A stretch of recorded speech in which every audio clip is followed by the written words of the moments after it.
What's going on, everybody? This is your boy Shay, coming back at y'all with another episode of the Emmaus Proposition.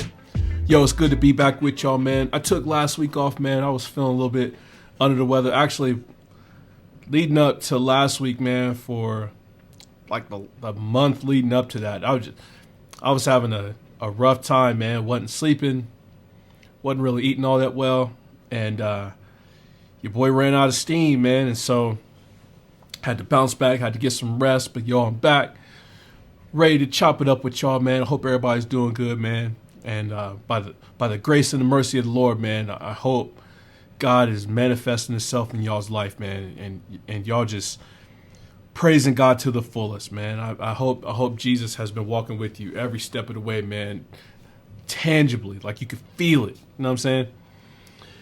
But yo, I'm back with another episode, and since it's February, I wanted to chop it up with y'all about Black History Month. So, as I get ready to start talking about this, man, more than likely, I'm going to get myself into a little bit of trouble. But that's okay. Actually, that's the benefit of living in a country like we do, where your opinion and what you have to say, man, like you could just let it ride, man. And not every thought has to be monolithic. Not everybody has to think the same thoughts, man. Like you can be an individual and you can express this stuff, man, especially as we start talking about the purpose of the Emmaus proposition, man. Yo, we're here to rep Christ, man. And so I'm not here to ruffle feathers. I'm not here to tickle ears. I'm here to put Christ in His proper spot as the preeminent. Everything we do, man, everything we do is about Jesus. Everything comes from Him, goes to Him, passes through Him. He holds all things together.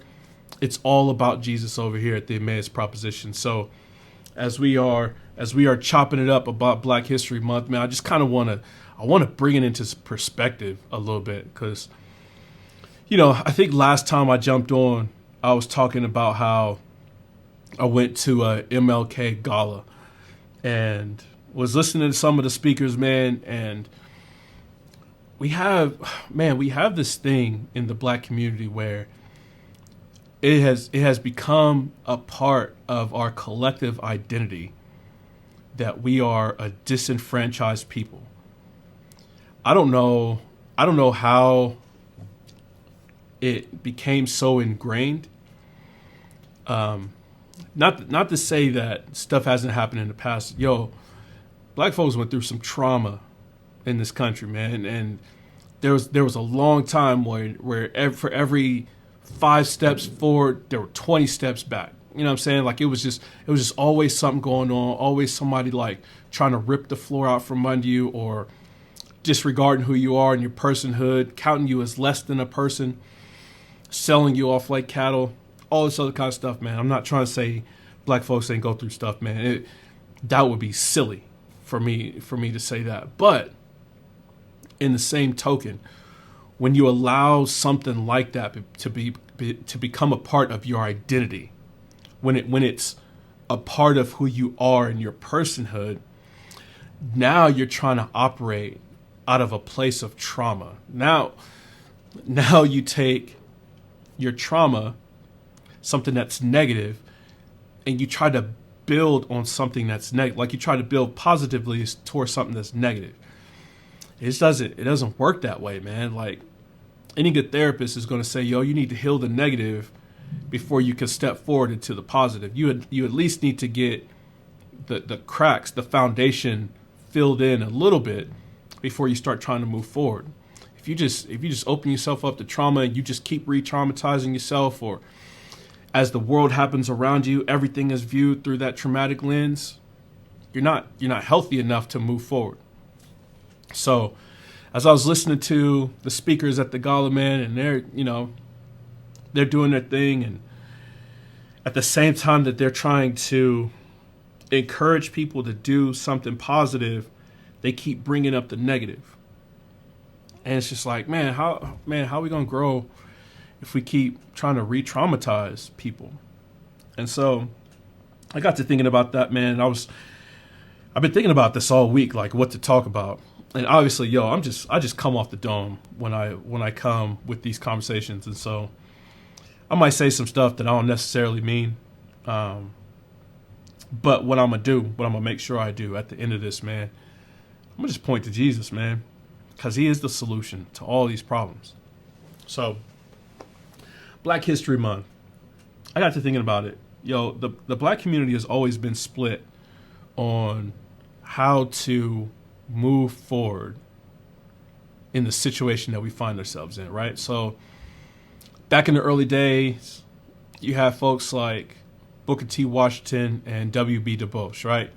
Got these two black men standing strong, both of them highly educated people, go off to college, do very well academically, right? And both of them would say, the solution to some of the ills in the black community is education. Like the more we can educate ourselves, the more opportunities we have to get over the plight we find ourselves in, right?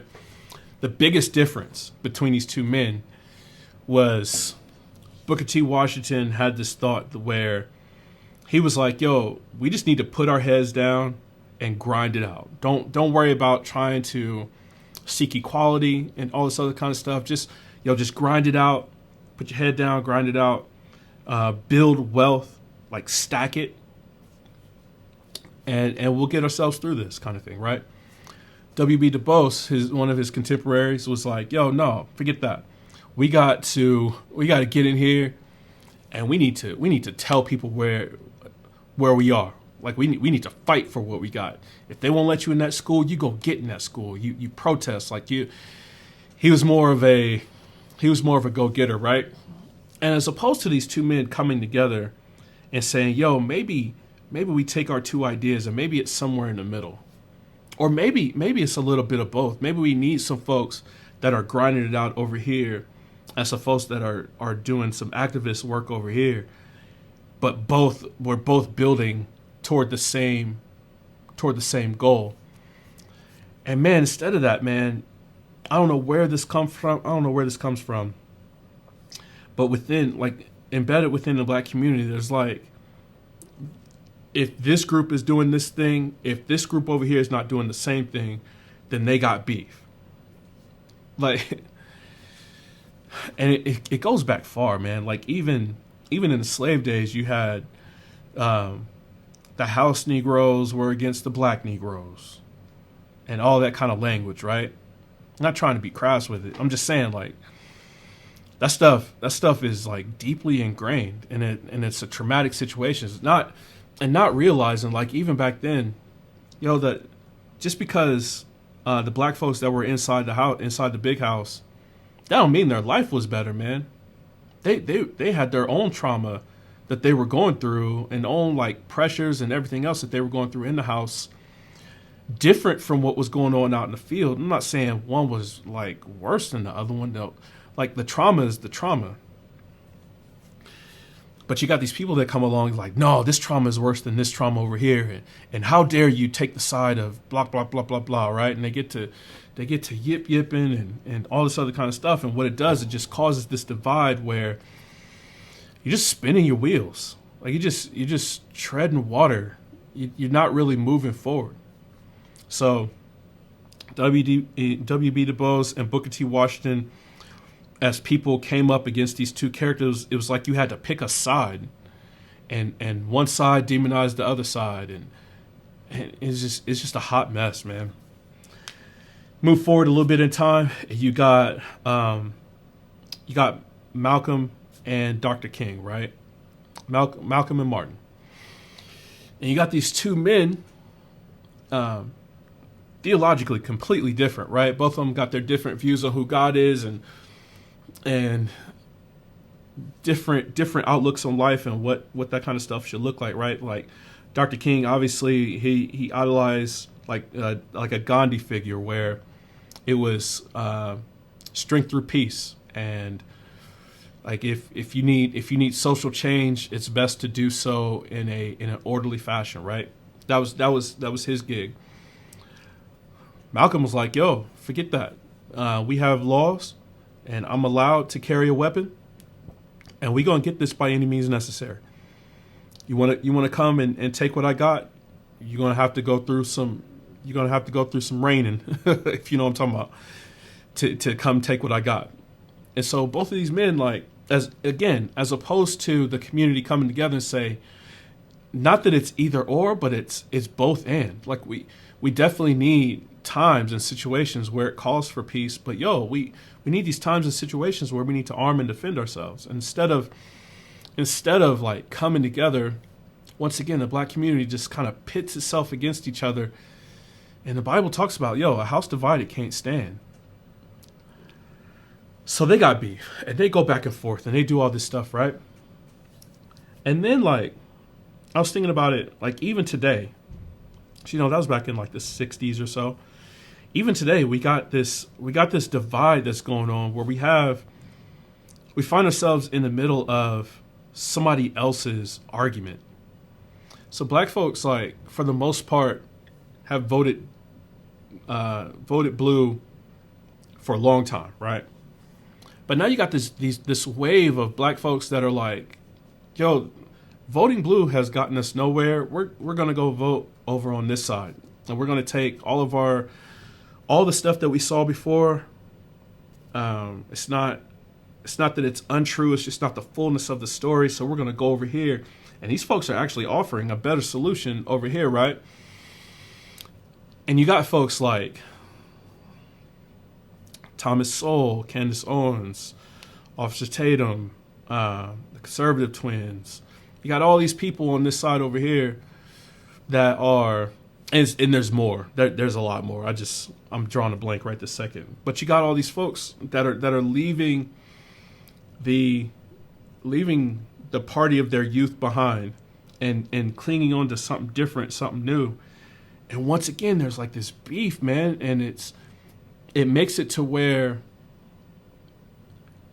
you almost can't even have a conversation with folks anymore. Like the two are so diametrically opposed to one another. Like simple conversations where it would seem like you could just make common sense arguments get brought into like this emotionalism where it's like, well, you're stupid, or you're this name, you're a coon, you're this Uncle Tom, like you're all this stuff.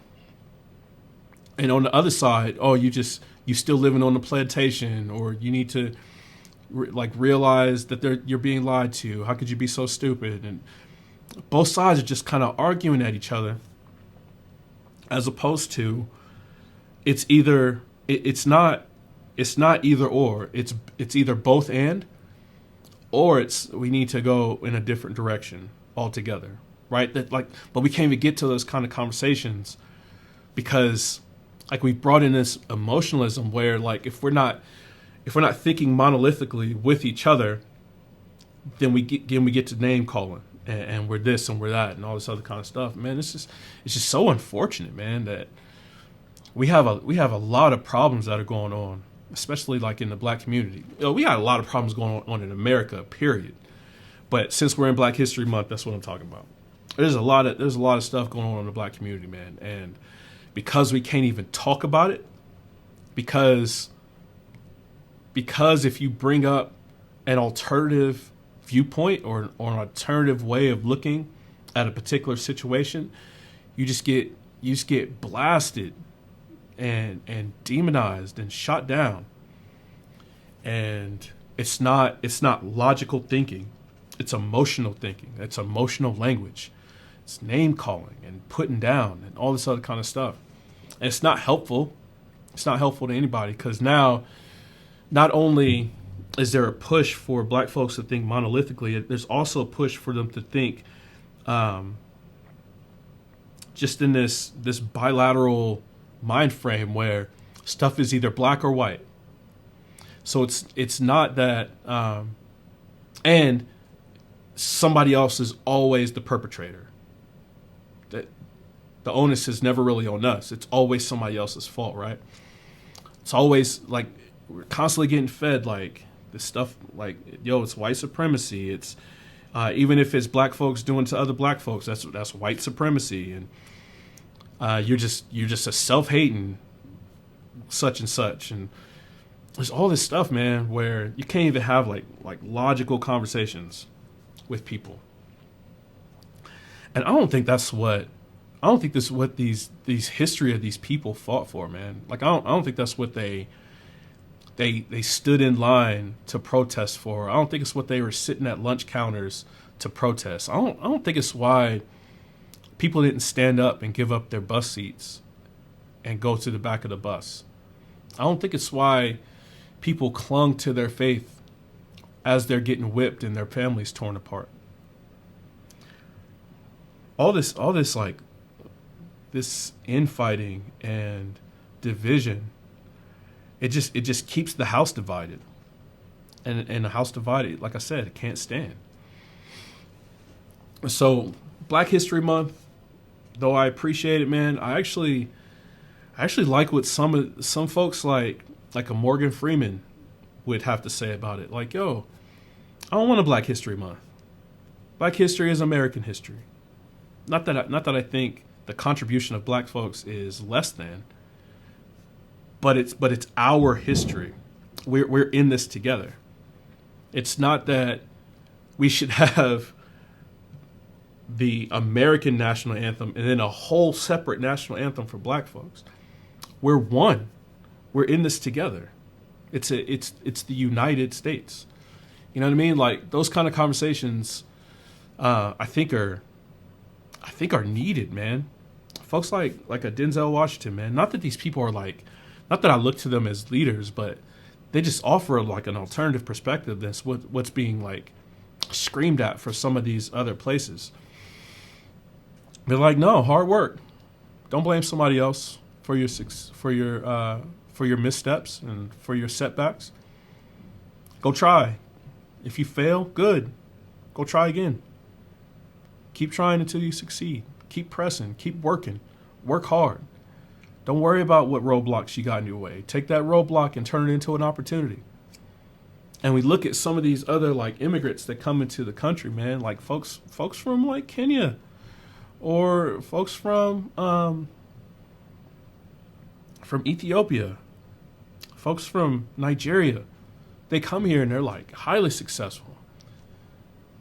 It's a cultural thing, man. Like Thomas Sowell, man. I love listening to his stuff, to his quotes and books and stuff, because he's looking at life through this lens where it's there's problems, yes.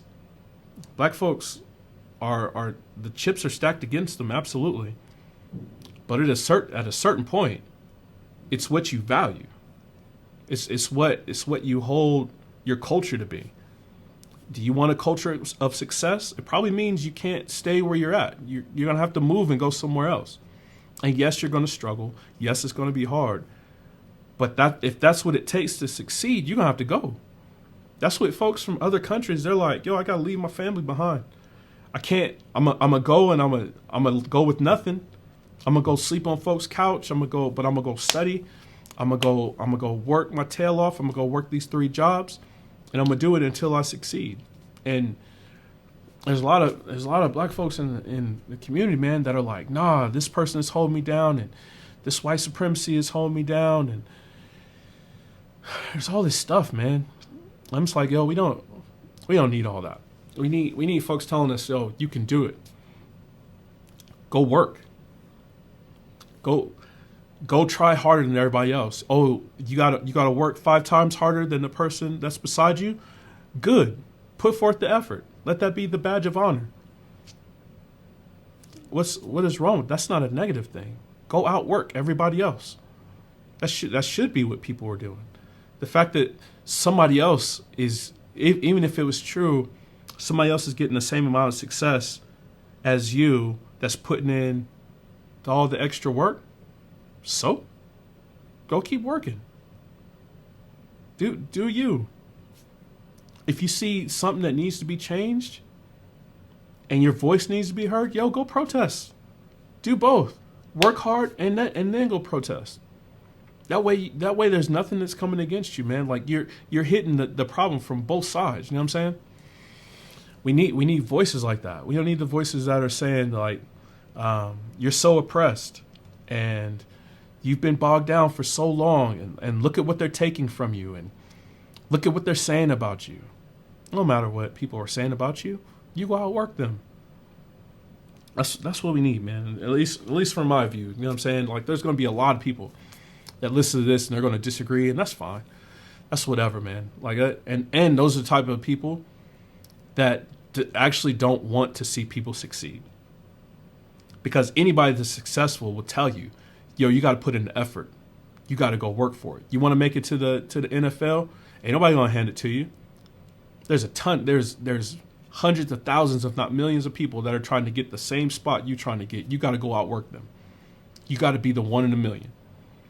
You want to make it to the NBA? You got to go work. You got to go want it more than anybody else. It don't matter if you got to work harder. Matter of fact, once you work harder, once you get into the league, that's actually going to make you one of the greatest. I love the conversation. Me and some boys of mine. Actually, I'm more listening to their conversation, but they're having a conversation like who's the greatest NBA player, right? Because LeBron just broke the scoring record, and so that that sparks the conversations all over again. Who's the greatest? And one person is talking about, yeah, MJ is the greatest, because whatever attributes he has, right? No, LeBron is the greatest, and there's all these attributes. Actually, Kobe. I like Kobe because he conducted himself this way. And there's all kinds of conversations, right? One thing that all those dudes have in common, they worked for it. Ain't nobody hand them nothing. They didn't listen to anybody tell them that they couldn't do it. They went out and they got it. Any roadblock that was in their way, they overcame it. They didn't sit around listening to people, all the naysayers. And naysayers from inside their community and outside their community. They ain't listening to none of that. They went and they worked hard for it, and they went and achieved it.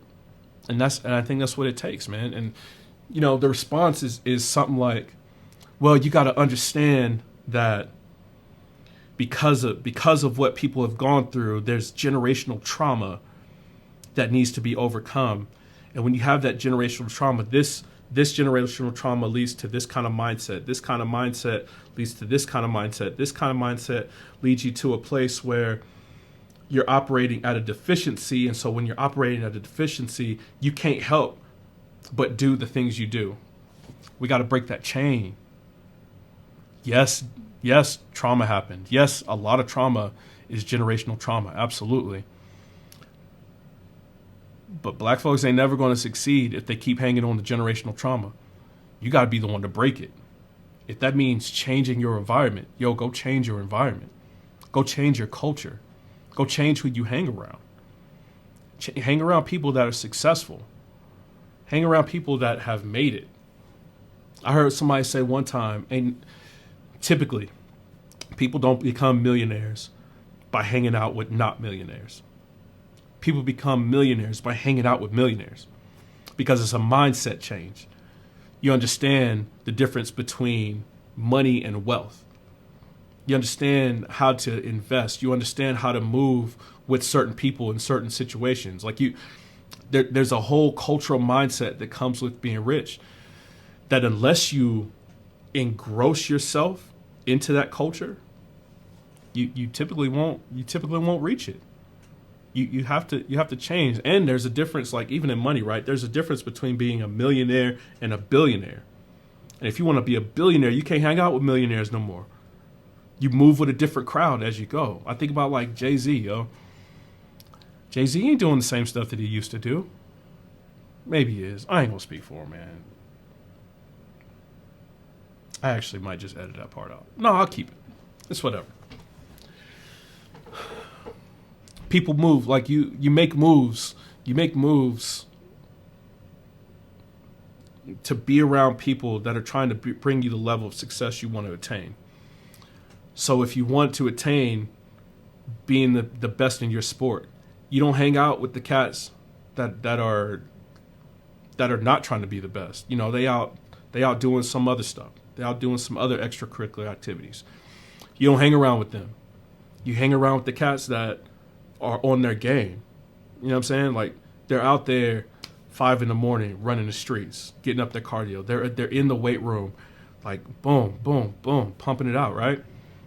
They're getting extra reps, they're getting extra catches, they're getting extra throws, like they're on their grind. And if we want to continue to be successful, man, in this trajectory that we're in, this is like the first generation, I think, in my opinion. This is the first generation where I think we've had space to have this kind of conversation. We have black millionaires. We had black billionaires. And so, like, the dream that Dr. King had of little white boys and little white girls sitting down having a meal with little black boys and little black girls, that stuff is coming to fruition, man. Like, as people are starting to share the table together, we can't continue to say, but I'm still living in this trauma.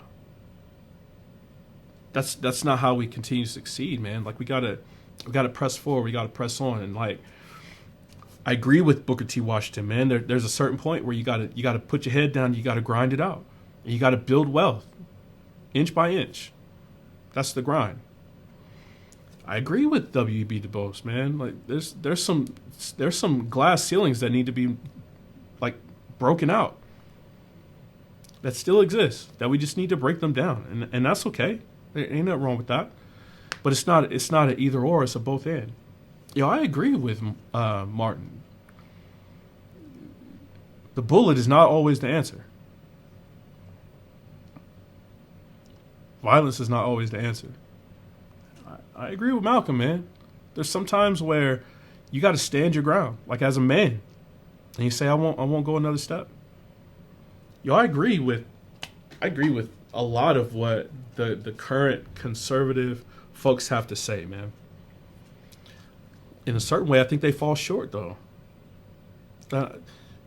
There's almost like too hard of a push to get folks out of that Democratic Party, man. Because the Democratic Party is not doing anything for black people at all. And there's almost too hard of a push, like too fast. And folks are starting to see it.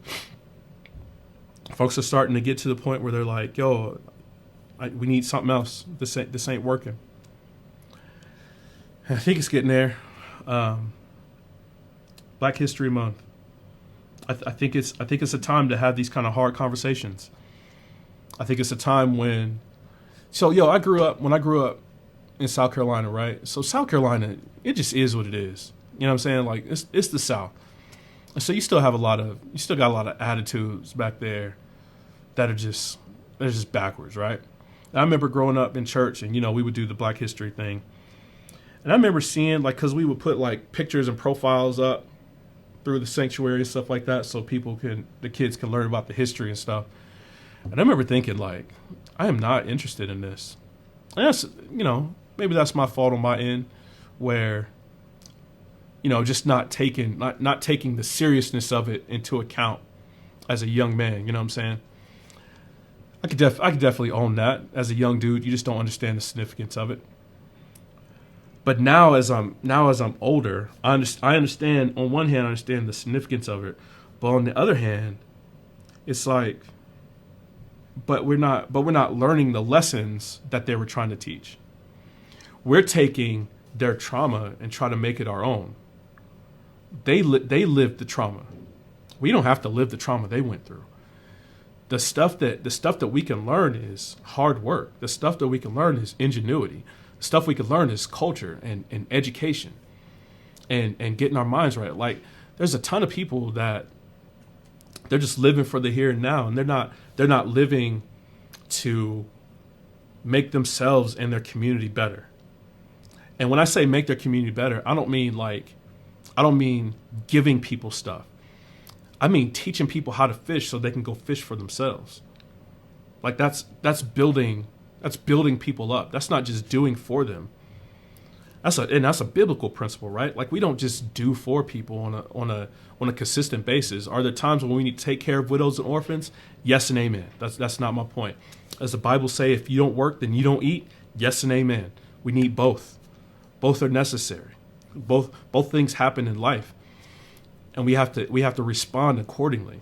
But the lessons that we learn from the past, those are the ones we have to learn. Like, we got to learn the value of hard work and what it takes.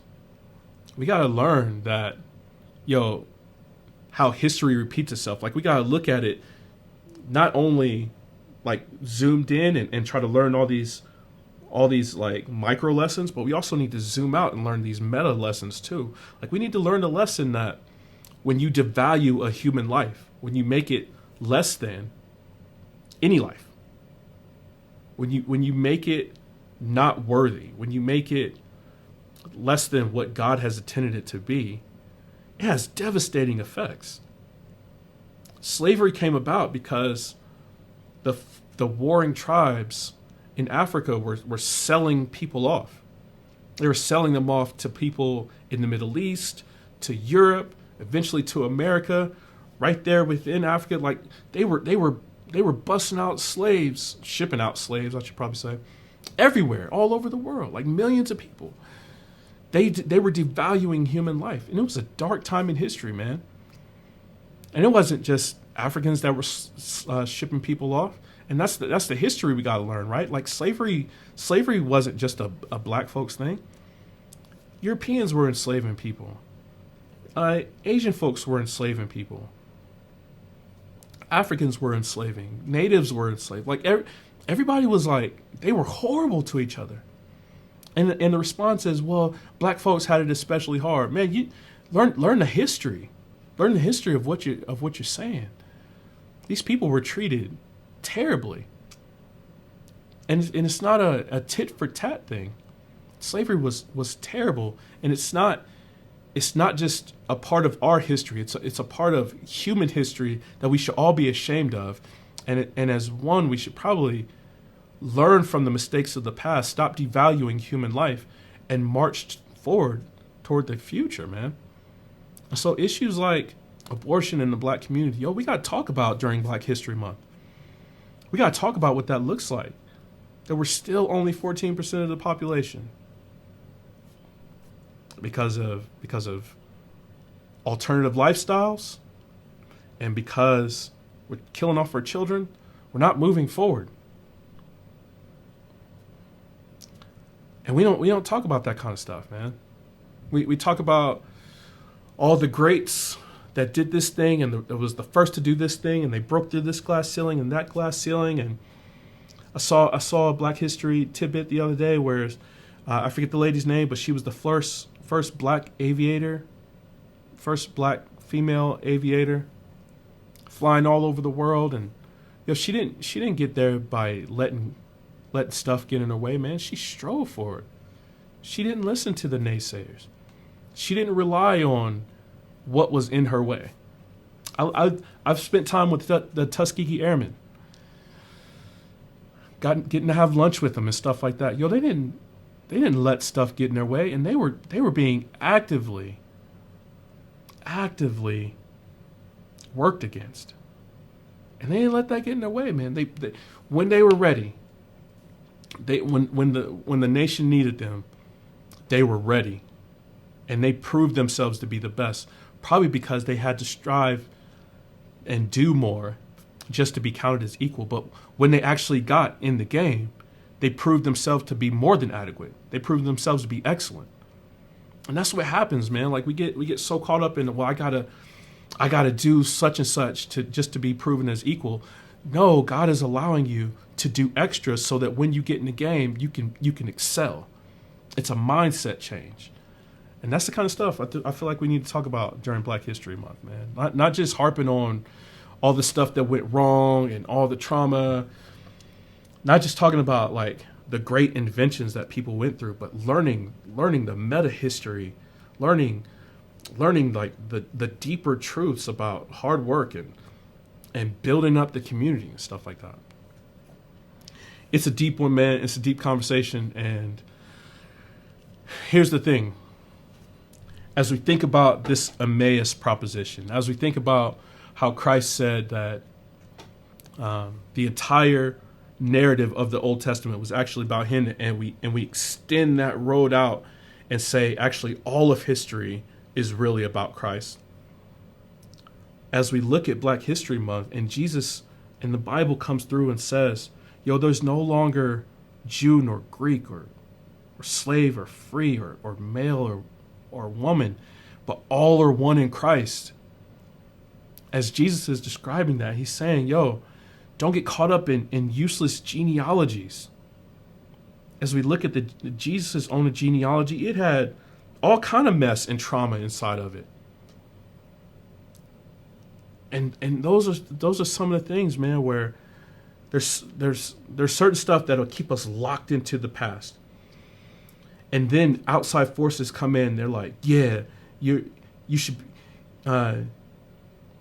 you need to be upset about this, and aren't these people holding you down, and shouldn't you reconsider this, and isn't this these other people's fault? Yo, man, Jesus said there's no longer these divisions that keep us at bay from one another. Jesus is making the case that in Christ, all are one.